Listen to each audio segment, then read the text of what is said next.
Hello बच्चों, कैसे आप सभी। मैं आशा करता हूँ आप सभी ठीक ही होंगे। आज के इस क्लास में हम इंट्रोडक्शन क्लास लेके आए हैं, क्लास 8 का, और अध्याय 3 है। ठीक है, ये जो है लिखा हुआ है ज्यामितीय आकृति की समझ। ठीक है, तो ज्यामितीय आकृति की समझ में जो है कुछ जो है उसमें पॉइंट दिया हुआ है। उस पॉइंट को अगर जानेंगे तो उसको जो है हम तब आगे इसके आगे का क्वेश्चन जो है हम इसके अनुसार ही जो है सॉल्व कर पाएंगे। ठीक है, चलिए देखते हैं। दिया हुआ है पहला नंबर में सरल एवं बंद आकृति। ठीक है, सरल एवं बंद आकृति किसे कहेंगे, इस पर जो है प्रश्नावली 3.1 में जो है क्वेश्चन पूछा गया, सरल एवं बंद आकृति क्या है।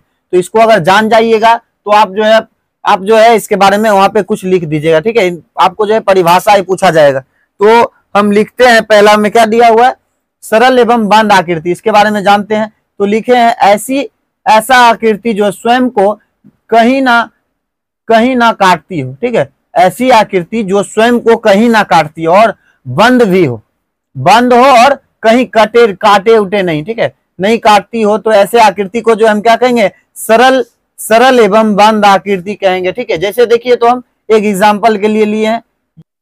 ये जो आप आकृति देख रही है, क्या है आकृति, ये आकृति जो है पूरा का पूरा, ये आकृति जो है पूरा जो है बंद है। ठीक है, ये आकृति देखिए तो पूरा बंद है और काट तो नहीं रही है, कहीं बंद है सिर्फ। ठीक है, ये भी बंद है, देखिए तो बंद है, ये बंद है। लेकिन एक जो है हम आकृति अलग से लिए हैं इसको समझाने के लिए। आप भी हम क्या लिखे हैं, देखिए तो एक आकृति बनाए हैं, लेकिन ये क्या कर रही है, ये जो है यहाँ पे जाके देखिए तो प्रतिच्छेद कर रही है, एक दूसरे को काट रही है। तो हम लिखे ये सरल आकृति का उल्लंघन कर रहा है।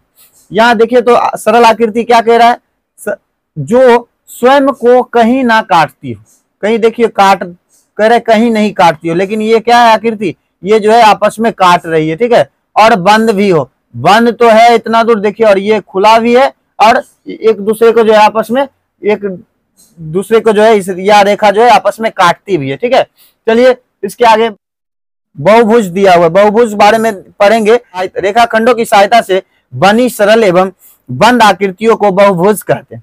रेखाखंड, रेखा का टुकड़ा जो है, रेखा का खंड जो है, उसकी सहायता से उस रेखा को जोड़ के जो है बनाया गया आकृति जो है उसको जो है बहुभुज कहेंगे। जैसे देखिए तो एक रेखा, दूसरा रेखा और तीसरा रेखा, ये तीनों मिलके जो है किस आकृति का निर्माण कर रही है, तो आकृति का नाम क्या बोलेंगे, त्रिभुज बोलेंगे। ठीक है, चलिए और आगे देखते हैं। आगे क्या दिया हुआ, आगे जो है ये देखिए तो एक रेखा इधर, एक रेखा इधर, एक रेखा इधर, एक रेखा इधर, चार रेखा मिलके जो है एक वर्ग का निर्माण कर रही है। ठीक है, ये जो है ये भी क्या होगा, बहुभुज होगा। ठीक है, चलिए देखिए आगे का टॉपिक है बहुभुज का विकर्ण। बहुभुज का जो है विकर्ण, देखिए बहुभुज का विकर्ण के बारे में क्या जानेंगे। देखिए तो बहुभुज में उसके किसी दो शीर्षों, आसन्न शीर्ष को छोड़कर, आसन्न शीर्ष यानी आमने सामने का जो शीर्ष होगा, जैसे देखिए तो हम एग्जांपल में लिए ए और बी सी डी। ठीक है, ए बी सी डी जो लिए हैं, इसमें जो है ये दोनों जो है आमने सामने है ना, सामने सामने मतलब एक ही रेखा पे बना हुआ है, उसको जो आसन्न कोण कहा जा रहा है।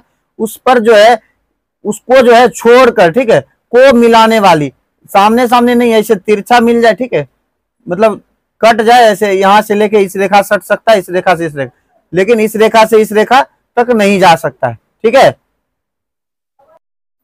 यहां देखिए जो है रेखा दिया हुआ है। ठीक है, को क्या कह रहा है, बहुभुज में उसके किसी दो शीर्षों यानी आसन्न शीर्ष को छोड़कर, ठीक है, आसन्न शीर्ष यानी सामने एक ही रेखा पे जो बने शीर्ष जो होंगे, जैसे ऊपर पे दिया हुआ ये दोनों ए और बी, ये जो है आसन्न शीर्ष हुए, सामने की शीर्ष जो है उसको छोड़कर, ठीक है, को मिलाने वाली या रेखाखंड उस बहुभुज का विकर्ण कहलाता है।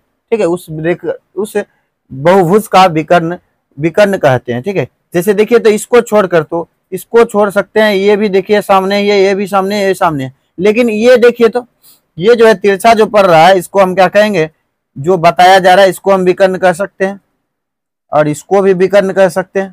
ठीक है, और इसमें अगर पूछा जाएगा देखिए तो टी और क्यू को जो मिला रहा है विकर्ण हो गया, टी और आर को मिला रहा है वो विकर्ण हो गया, क्यू और एस को मिलाने वाली रेखा जो है विकर्ण हो गई, और देखिए तो पी और एस को मिलाने वाली रेखा जो है विकर्ण हो गई, पी और आर को मिलाने वाली भी रेखा जो है क्या हो गई हमारी, विकर्ण हो गई। ठीक है, चलिए अब है चतुर्भुज। चार भुजाओं से घिरे समतल क्षेत्र को चतुर्भुज कहते हैं। ठीक है, समतल यानी समतल का मतलब बराबर होना चाहिए। ठीक है, जैसे देखिए ये जो है हम इसको भी एक चतुर्भुज कह सकते हैं, क्योंकि यह जो है चार भुजा से घिरा हुआ है। ठीक है, चार भुजा से घिरा हुआ है। यहाँ देखिए तो एक कोण बन जाएगा, दूसरा, तीसरा, चौथा। ठीक है, तो किसी भी चतुर्भुज में चार भुजाएं तथा चार कोण होती है। देखिए तो यहाँ पे चार, 1 2 3 4, चार भुजा, चार कोण हो गया, चार भुजा। चार भुजा और चार कोण जहां रहेगा उसको हम क्या बोलेंगे, उसको जो है हम चतुर्भुज बोलेंगे। ठीक है, नोट में हम लिखे हैं, इसको जानना जरूरी है। समबाहुभुज आखिरकार क्या होता है। समबाहुभुज में सभी भुजाएं एवं सभी अंतः कोण समान होते हैं। समबाहुभुज यानी समान भुजा वाले, जितना भी होगा समान, अगर भुजा है उसका, ठीक है, भुजा समान है तो वो क्या होगा, उसका भुजा और अंतः कोण जो है वो जो है एक ही जैसा का होगा। जहाँ पे कोण भी बनेगा वो जो है वो भी एक ही होगा, अलग नहीं होगा। चलिए बहुभुज के बारे में जानते हैं। बहुभुज, चलिए देखिए तो बहुभुज का अभ्यंतर एवं बहिर्भाग के बारे में जानते हैं। तो क्या लिखे हैं, चतुर्भुज के अंदर का भाग इसका अभ्यंतर तथा बाहर का भाग बहिर्भाग कहेंगे। ठीक है, चतुर्भुज के अंदर जो है, ये देखिए हम एग्जाम्पल में लिए हैं। ठीक है, एग्जाम्पल पे लेके आए हैं। तो क्या ये जो है चतुर्भुज है, हम बना लिए, चार भुजा से घिरा हुआ है तो इसको चतुर्भुज कहेंगे।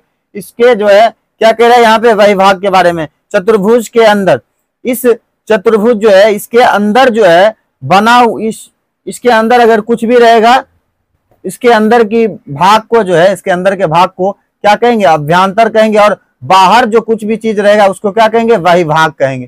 ठीक है, इस रिलेटिव जो है आपको जो है अध्याय 3.1 में जो है क्वेश्चन पूछा जाएगा। इसको अगर, या इंट्रोडक्शन क्लास जो है आप अगर देख लेते हैं तो आपको जो है बहुत आसानी होगी। यह इंट्रोडक्शन वीडियो आपको कैसा लगा, अगर अच्छा लगा होगा तो हमारे इस channel study zone by Manjeet sir को लाइक करे, सब्सक्राइब करे और बेल आइकन को ऑल पे दबाना ना भूले, और अपने दोस्तों तक भी ज्यादा से ज्यादा शेयर कीजिएगा। तब तक के लिए ओके बाय।